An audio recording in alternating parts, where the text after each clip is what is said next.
Assalamualaikum warahmatullahi wabarakatuh. Halo teman-teman sekalian, kami dari kelompok 5A hari ini akan mempresentasikan hasil diskusi kami pada mata kuliah Teori Komunikasi mengenai bab The Media. Boleh di next? Sini ada anggota kalau dari kelompok 5, yang pertama saya itu sendiri, Salam Karisa, Samuel Santoso, Syafira Aspari Yasmin Syafa, dan Zenia Serafina Yesaya. Selanjutnya boleh dilanjut oleh rekan saya. Untuk contoh kasusnya kami ambil dari sebuah artikel di kompas.com. Beberapa waktu yang lalu media sosial ramai dengan video kasus pelecehan seksual seorang kakek di Jakarta Timur yang tertangkap kamera CCTV. Korban dari pelecehan seksual tersebut merupakan anak SD yang masih menggunakan seragam merah putih. Aksi pelecehan seksual yang terekam kamera CCTV pada 11 Agustus 2023 tersebut viral setelah salah satu akun Instagram yakni @lensa berita Jakarta mengunggah video rekamannya. Polisi segera mencari pria tersebut dan berhasil menangkap. Dan setelah diselidiki lebih lanjut, ternyata pelaku adalah seorang kakek berinisial U berusia 72 tahun yang tidak ada hubungannya dengan anak tersebut. Setelah ditangkap, pelaku membenarkan bahwa aksi pencabulan yang tertangkap oleh kamera CCTV dilakukan olehnya sebanyak 2 kali. Selanjutnya ada materi cultural studies. Yang pertama ada the Marxist legacy, yaitu the power to the people. Seorang ahli filsafat, Karl Marx, menyatakan tentang kapitalisme di mana kelompok yang berkuasa ini akan mengeksploitasi kelompok yang tidak berdaya. Cultural studies juga menyoroti bagaimana media membuat orang-orang yang memiliki kekuasaan memegang kendali, sementara pihak yang lemah menyerap apa yang disajikan kepada mereka. Nah, ketika media dikendalikan oleh pihak berkuasa, maka informasi yang disajikan kepada halayak ini merupakan sesuatu yang bertujuan untuk mendapatkan keuntungan. Baik, selanjutnya ada hegemoni, the influence of the masses. Konsep ini dinyatakan oleh Scott Lass tahun 2007 sebagai dominasi kelompok sosial terhadap kelompok lainnya pada aspek pengaruh ataupun kekuasaan. Dan pada kenyataannya, dalam budaya hegemoni ini ada pihak yang dirugikan dan diuntungkan, sehingga masyarakat hidup dalam kekuasaan yang tidak seimbang dan tidak tampak secara terang-terangan. Boleh di next. Selanjutnya ada hubungan contoh kasus dengan materi cultural studies. Jadi, terdapat salah satu pihak yang dirugikan dan diuntungkan dari hasil penyajian berita oleh media, sehingga pihak yang lemah menyerap apa saja yang disajikan oleh media, sedangkan pihak yang berkuasa mengambil keuntungan untuk menghasilkan uang. Boleh di next?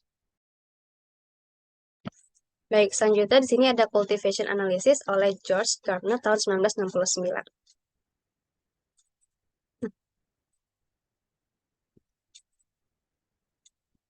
Nah, analisa kultivasi itu sendiri adalah teori yang bisa memprediksi dan memberikan penjelasan tentang akibat dari konsumsi media dalam membentuk persepsi pada penonton dalam jangka waktu panjang terhadap dunia.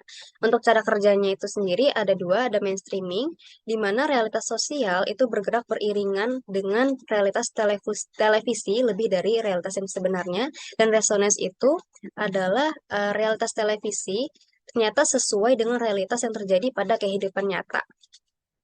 Boleh di next. Sini ada asumsi dari cultivation analysis. Yang pertama adalah televisi itu adalah media massa yang berbeda dengan bentuk media massa lainnya.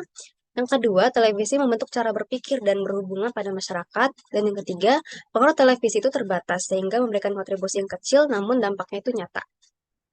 Boleh di next. Sini ada hubungan contoh kasus dengan materi. Di mana pada kasus ini dapat membentuk persepsi pada penonton pada jangka waktu yang panjang di dunia dan mempengaruhi penonton untuk memiliki kecenderungan melihat dunia sebagai tempat yang berbahaya sehingga menimbulkan rasa tidak percaya yang berlebih pada lainnya secara lebih lanjut. Sehingga hal ini juga menyebabkan rasa takut kepada fakta dunia terlebih pada peranan orang tua, di mana sang anak juga dalam hal ini memiliki kecenderungan trauma sebagai efek dari kasus tersebut dan akan menjadi sulit untuk kedepannya dalam menciptakan harapan dalam jalan kehidupan yang lebih baik. Boleh di next. Selanjutnya ada use and gratification theory. Nah, teori ini tuh dicetuskan oleh Katz, Blumer, dan juga Gurevich dengan definisi yaitu masyarakat ini aktif dalam memilih dan menggunakan media tertentu untuk memenuhi kebutuhan tertentu. Asumsi dasarnya yaitu halayak ini akan aktif menggunakan media yang berorientasi pada tujuan dan memilih media untuk memuaskan kebutuhan. Lalu, media ini bersaing dengan sumber lain untuk memuaskan kebutuhan, dan masyarakat ini mempunyai kesadaran diri yang cukup terhadap penggunaan, minat, dan motif media, sehingga mampu memberikan gambaran akurat kepada peneliti mengenai penggunaan media tersebut. Dan yang terakhir, penilaian terhadap konten media hanya dapat dinilai oleh halayak. Nah, selanjutnya ada The Active Audience. Lalu, Bloomberg pada tahun 1979 ini membagi aktivitas audiens di media kepada 4 jenis, yaitu utility, intentionality, subjectivity, dan juga imperviousness to influence. Kemudian juga ada 2 perbedaan antara aktivitas dan keaktifan, di mana aktivitas ini mengacu kepada apa yang dilakukan halayak di media massa, sedangkan keaktifan ini mengacu kepada seberapa besar kebebasan yang dimiliki halayak dalam menghadapi media massa. Nah, hubungannya apa sih dengan materi uses and gratification theory? Nah, hubungannya yaitu hubungannya adalah banyak masyarakat yang penasaran dan ingin tahu lebih lanjut mengenai berita tersebut. Nah, karena beritanya mengundang penasaran masyarakat, maka masyarakat ini berusaha untuk memenuhi rasa keingintahuannya dengan memilih dan menggunakan media sesuai dengan kebutuhannya. Selanjutnya boleh dilanjutkan oleh rekan saya. Oke, terima kasih. Selanjutnya ada Spiral of Silence Theory yang dikemukakan oleh Elizabeth Noel Newman. Jadi teori ini menekankan bahwa individu yang memiliki pandangan minoritas dalam isu publik cenderung tetap diam, sedangkan yang mayoritas lebih cenderung berbicara. Boleh di next. Ada pengadilan opini publik yang terbagi atas dua konsep, yaitu publik dan opini. Jadi publik itu adalah keterbukaan untuk semua orang, dan opini itu menunjuk pada tingkat persetujuan dari suatu populasi tertentu yang identik dengan sesuatu yang dianggap dapat diterima. Dan jika digabungkan, opini publik itu adalah sikap atau perilaku yang harus diekspresikan di depan umum untuk menghindari isolasi sosial, terutama dalam kontroversi atau perubahan. Boleh di next. Lalu di sini ada asumsi teori spiral of silence, yaitu masyarakat mengancam individu yang menyimpang dengan isolasi. Yang kedua, ketakutan akan isolasi ini menyebabkan individu mencoba menilai iklim opini setiap saat. Dan yang ketiga, perilaku publik dipengaruhi oleh penilaian opini publik.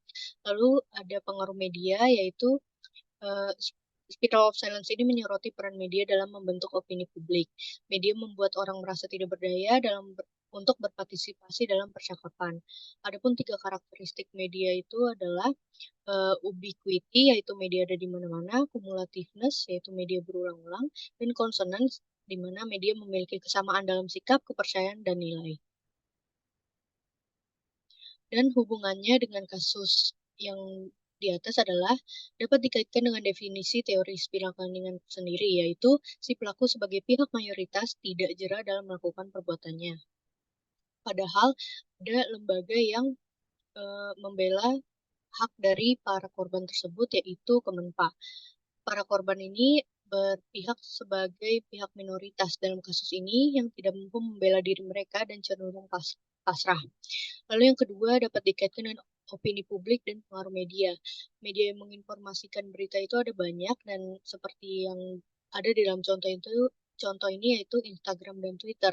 Hal ini terkait dengan 2 karakteristik media, yaitu ubiquity, media ada di mana-mana, dan cumulativeness, media berulang-ulang. Efek dari pemberitaan media ini membuat media ini berperan dalam membentuk opini publik. Yang berikutnya ada media ekologi teori. Jadi teknologi ekologi media ini ditemukan oleh McLuhan jadi teori ini berkaitan dengan prinsip yang menyatakan bahwa masyarakat tidak dapat terlepas dari pengaruh sebuah teknologi, dan dijelaskan teknologi merupakan hal yang akan selalu penting bagi segala tingkatan masyarakat di dunia. Keterkaitan kasus ini dengan teori yaitu dapat terlihat dari akibat yang diberikan kepada pembaca media. Jadi para pembaca akan turut prihatin dan memberikan empati terhadap kejadian yang menimpa anak kecil seperti yang diberitakan pada media tersebut. Sekian dari kelompok kami, saya di next. Kami ucapkan terima kasih, dan jika ada pertanyaan bisa diajukan melalui kolom komentar. Bisa disampaikan kepada kami. Terima kasih.